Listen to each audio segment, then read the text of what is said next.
polar regions are places that are forgotten, and they determine really the future of the planet. We are all really hostages to what happens at both poles. Insofar as if the ice melts and melts too quickly, the water has to go somewhere, and the water will be coming to the middle latitudes, which is where we are, and will be inundating the various coastlines of North Carolina and the east coast of the United States, and various islands in the Indian Ocean, the South Pacific, Asia. The change of climate will melt the glaciers in Himalayas, and the water has to go somewhere, and that water will go straight down to Bangladesh and give those people a lot more grief. So everything we really do affects the polar regions.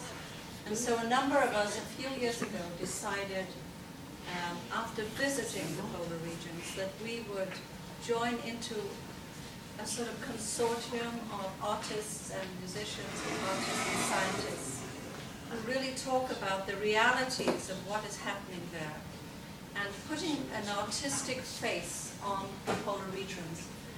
It's very easy to have figures from the National Science Foundation and from various scientific organizations who do a great job, and they are very accurate in documenting every day what happens to the recession, for example, of a glacier in Greenland.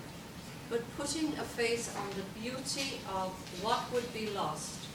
Now, in the normal day or the normal run of things, ice melts, and we all know that. What is happening at both the Arctic and the Antarctic is accelerated loss of both fauna and flora, and also the natural landscape, due to too much concentration of fossil fuel effluent and warming as a result.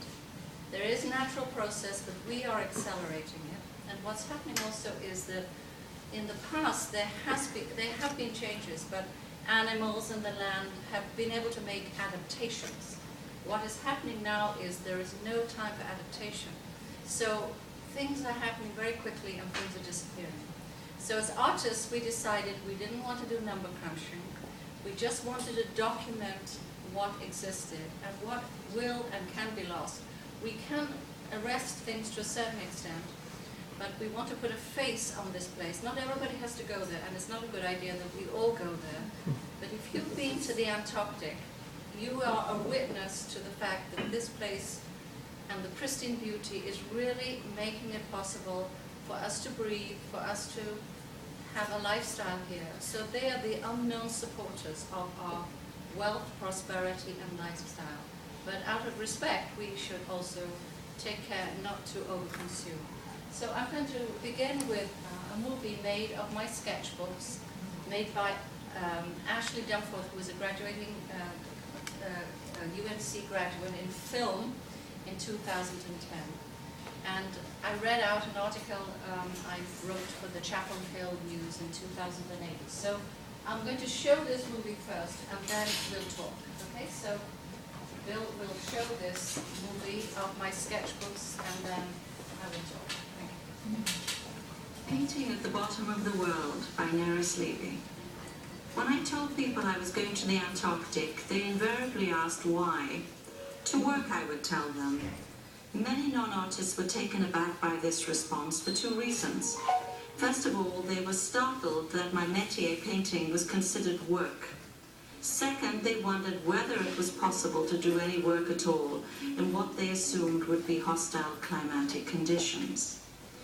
Undaunted by their reactions and by the sinking of the cruise ship MV Explorer, which struck an iceberg in the South Shetland Islands, Antarctica, at the end of November 2007, I set out for the ice on the MV Polar Star from Ushuaia, Argentina on December the 9th, 2007. Painting in polar conditions is not new for artists.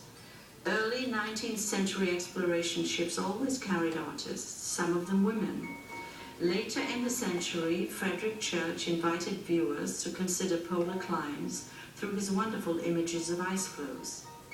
These early painters who feverishly documented icebergs, ice floes and polar bears did not have the benefit of insulated clothing or a heated exploration vessel to which to return after work, as did I.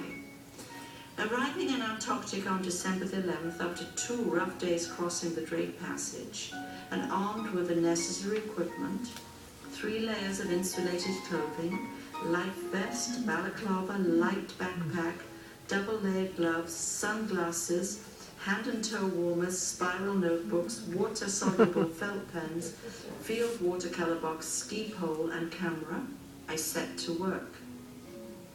One of the biggest challenges was taking care of my own physical needs while attempting to reach the art site.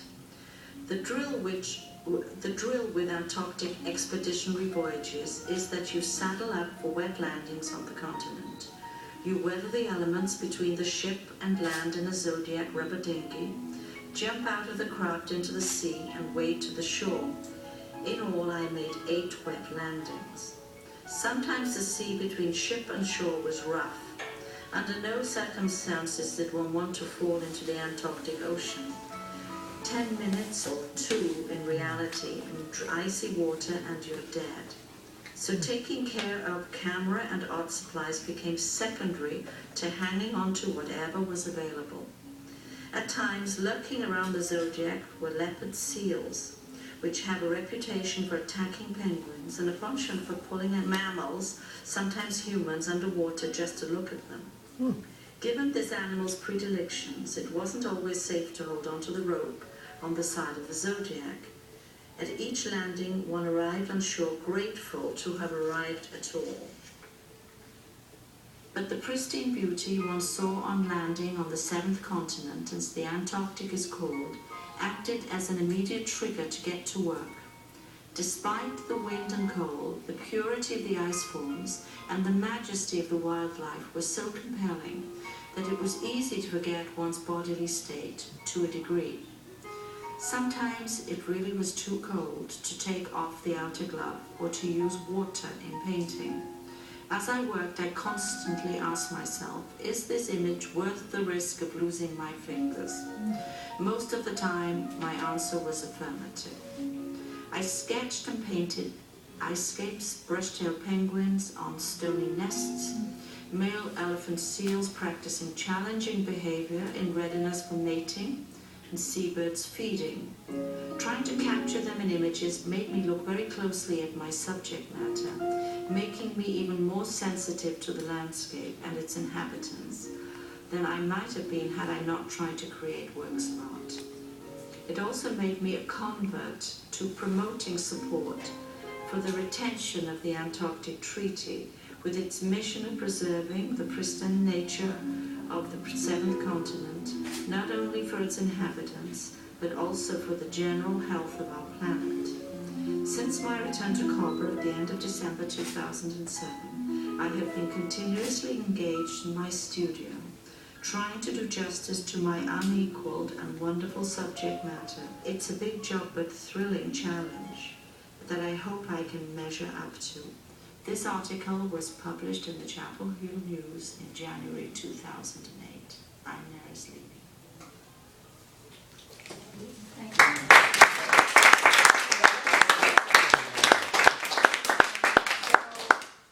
Basically, that's what it is to be an artist in cold weather. There are very few people who have ever painted in the Antarctic, and I think I'm the 5th that has had an exhibit of paintings. There are lots of photographers, but to paint in the Antarctic is a very dangerous thing. On the boat there was a ship's doctor, and I had a lot of equipment in the very beginning, and she kept saying, it's too heavy, you can lose your arm with that, because you know you can stop your pressure point, then you don't have enough flow. So she actually regulated the pack I could take. So I started off with even more than I had, and then you have to hike to the site, you know, and there's wind, and the boat, and you know, and then you have to work after all that. You know. Anyway, you've seen some of the work, but what's interesting is that it makes you very focused, because You only have a certain amount of time to look and to do. And so a lot of those sketches are very basic. Some of them have more color than others. The Arctic is much warmer, and so when I worked in the Arctic, and she did fling a couple of sketches of the Arctic, they're much more developed because it's much warmer up there. Sadly, and that's why we're having this problem. But in the Antarctic, it's very, very hard work to work. And so I think people like the idea of the sketchbook because it's an immediate reaction to the subject matter. People like the minimalistic, engagement. And as a result, I did not bring the sketchbooks because they're going into a show called Vanishing Ice. On the West Coast, it's an international show of polar painters, and now I'm in a group of people who are snow and ice painters and snow and ice artists. And this show will include, and it's curated by Barbara Matilsky, who used to be at the Ackland, and it includes people from all over the world, basically, who are working in mountain areas, on disappearing glaciers, Greenland, the Arctic and Antarctic. So she wants the sketchbooks there with a narrative of what it's really like to paint now in a cold climate, because there are very few in the Antarctic. In the Arctic, there are many more people who are working because it's warmer, and a lot of Norwegians and Canadians. And so I have the paint box here, which I used. Now, if you go to all these shows of ancient watercolor artists, this is the paint box. This is a field box, and I'll pass it round. And the watercolors, and here is the little vase which kept warm right there. And the brush, and then a little tray which is pushing it a little bit with a little water, hopefully, which won't freeze. And then here is the paint box that produces this. And the basis of the sketches will grow into paintings. So there's a painting on the wall that is based on this sketch. It's very minimalistic because when the temperature is minus 35 degrees, you can't do much. That's what I did at minus 35 degrees. And I developed that into that painting. So if it's a little basic and a little full of shapes, it's because you really can't do much more. Now when you get to the Arctic, it's a little warmer, so you do a little more because you have more time. I'll pass these around so you can see.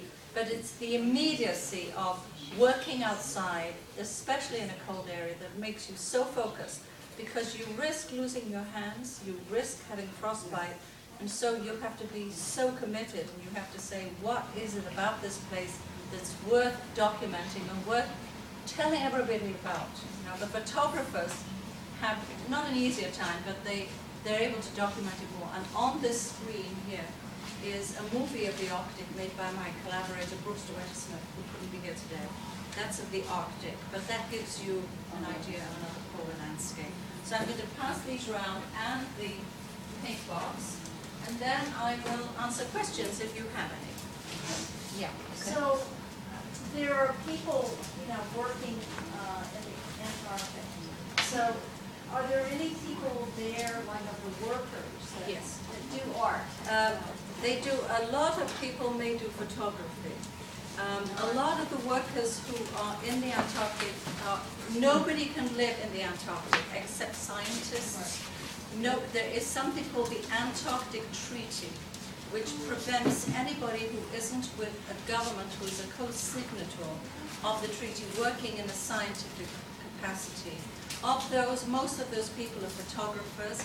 There is a National Science Foundation grant which allows artists and photographers to go down to Palmer Station, the American station on the Antarctic Peninsula. Those people they're not on boats.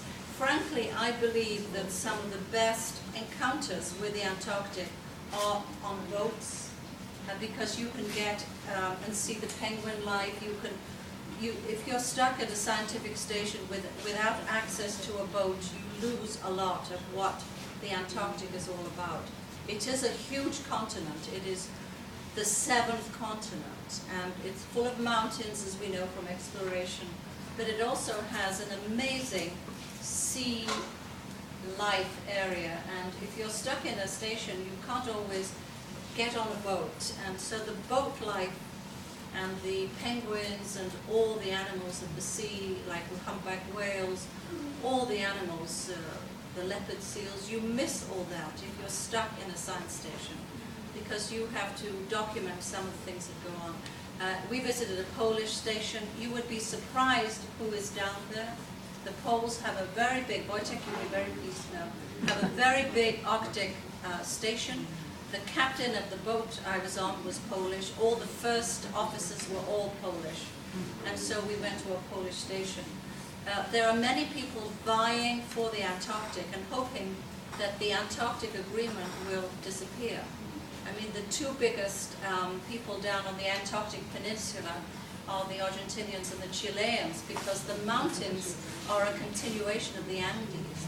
And so they say it's so like the Andes. Now, there is something called the law of the sea. Now, the law of the sea allows any country to extend the right under the sea of 200 miles, way into the sea, of anything that sticks onto their land. And so the Chileans and the Argentinians all have some kind of eye on the Antarctic Peninsula, as to the British of the South Shetlands and the islands in the northern, because of the Falkland War. So all these things are about resources and about oil and all of these things. So the Antarctic is a place to watch and to protect. Yeah. Nerys, could you talk a little bit about the process of, taking these really immediate sketches that are so focused on what you saw in a very short time and turning them into something which is much bigger in your studio, which by definition almost has to integrate your visual eye with your mind's eye? Yes, I think it's the experience of encountering such beauty and such memorable beauty that one remembers everything one sketched. I think it's the idea that one sketches rather than one takes a photograph. Obviously one takes a photograph, but if you're a plein air artist, the first encounter you have is with a pen and with a sketchbook. That means your whole mind has to get around what you see.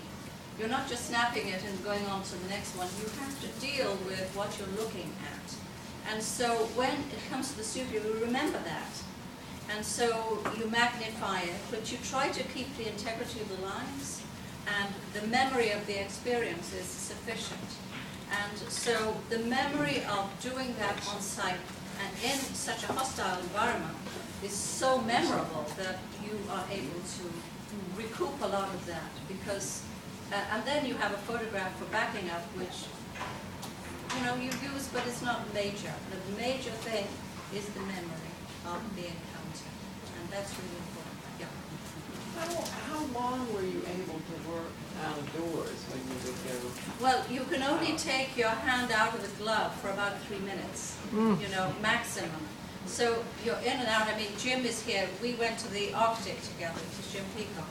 So you put your hand in the glove, out of the glove, in the glove. You're constantly having to save your body. And then the wind, it's a battle to work, in the Antarctic. It's not a straightforward thing. You don't sit down and put your easel out, You sit there in a sheltered thing with everything around you. And you have to be aware of animals. Now the animals, I want to talk something about the animals. The animals have never known harm.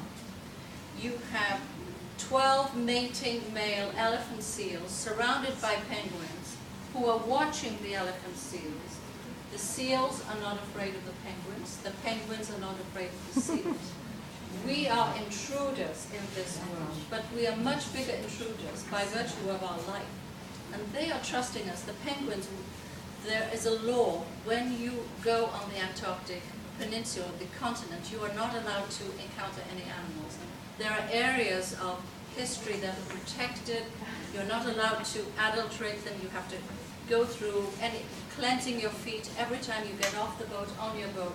Before you enter the Antarctic area, you have to vacuum everything you have in your possession that you're going to wear to go on the continent in case of contamination. So Jim's wife Florence and I, every day we were vacuuming, and but still we take diseases to these animals. But that's nothing compared with what is coming down through the ocean, the plastic bottles, strangling the animals, the loss of the ozone layer because of carbon emissions, all of these things. And so, these animals are very, very trusting. And they don't fear humans in the Antarctic Peninsula. They will come up to you. And you just have to sit there and watch them. You can't do anything. It is astonishing. Now, the leopard seal will eat you. He's the only thing that will eat you. And you can drown. But basically, the trust is shattering and, very humbling to all of us who are here living our life with great importance, thinking that we know it all and that these animals have so much more serenity than the human race. I have to say that. There's a humility that we have lost or never had. Yeah. So, any more questions? Yeah.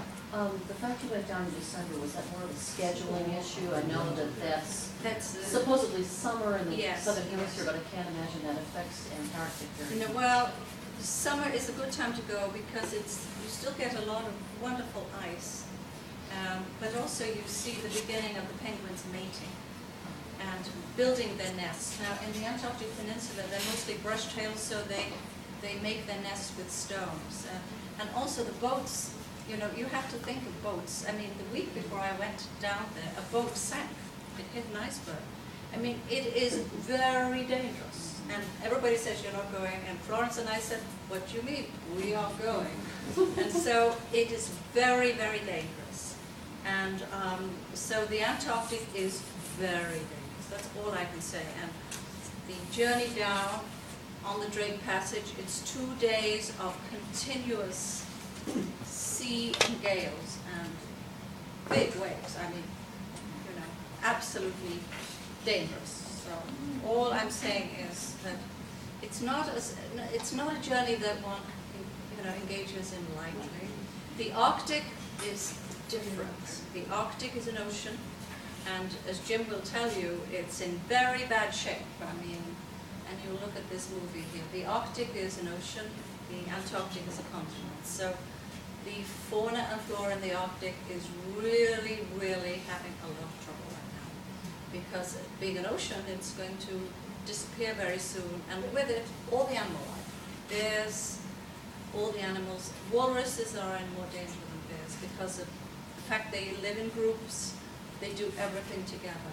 But I think artists can go as witnesses, and we have to really thank Jim and UNC for helping getting this show on the road, because I think as a result of the trip to the Arctic, I think UNC saw the work and they realized they had to be the voice for what was happening there. And the Global Ed Center took this on, and we had a 5-month-long show. And it would never end. We kept having more and more and more seminars because people were really discovering what was going on. And then they just had a seminar on who owns the Arctic. Now, 8 countries own the Arctic. Nobody owns the Antarctic. 8 countries own the Arctic, and thereby lies the problem. The biggest country with an Arctic boundary is Russia, and the second country is Canada. And now with the claim for the 200-mile in the sea drilling rights for oil is what we're talking about with the melting of the ice. The native peoples are in great danger, as are the animals and the flora. So we are looking at the polar regions really dictating our life in the future. And so as polar painters and artists, or anybody who's been in the Arctic or Antarctic, we feel we have to throw our bodies over, the table and say, we're just take heed. We're friends of mine were in Germany during the 30s when Hitler was marching in on the rest of Europe, and they came back to Britain and they said, there's this guy called Hitler. And everybody kept saying, oh yes, oh yes. And then in 1939 it was too late. Okay, so what we are saying, all of us who've been there, just, listen. I mean, Jim, you've been to the Arctic and you know that what I'm saying is quite true. Yeah. It's melting. Yeah, and it's melting. I mean, literally, I took like 20 or 30 pairs of foot and leg warmers to the Arctic and used them all. It's very cold, and it's really getting colder with all this climate change in the middle, but that's illusory. In the Arctic, I took the same amount and I wore 4. I brought everything else back. It was too warm. And then you get to Europe, everybody's melting. Oh, this climate. I said, well, it's 45 degrees at the North Pole. So we're talking about, can we make a change? Okay. Don't use the dryer as much. Okay, if you have a Prius, somebody in China is going to die from the Prius because of the rare earth. It's to do with very basic things, like how we live our life every day. And really taking heed of the consequences of our actions. I mean, we all have to live, but I'm sure there are ways. And I think working with children and not making children afraid, I think I've worked with children, the most important thing is to make everybody a stakeholder in the whole planet, not only where we live, but in areas where we can't see. We can't go to these areas, and it's not a good idea to have tours everywhere. But if you go, you have to be a witness to the fact that our actions are changing it. Just don't make anybody afraid, just get everybody to keep working at being better and being stakeholders in the world. And hopefully the paintings and the videos and the photography help people understand.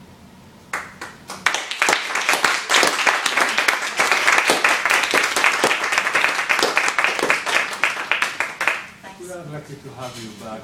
Well, Nerys. thank you. Well, I like this. What did you use this for? Is that No, just regular painting water. Yes. But thank you for coming out today and for supporting the gallery. And I really appreciate you being here. Thank you.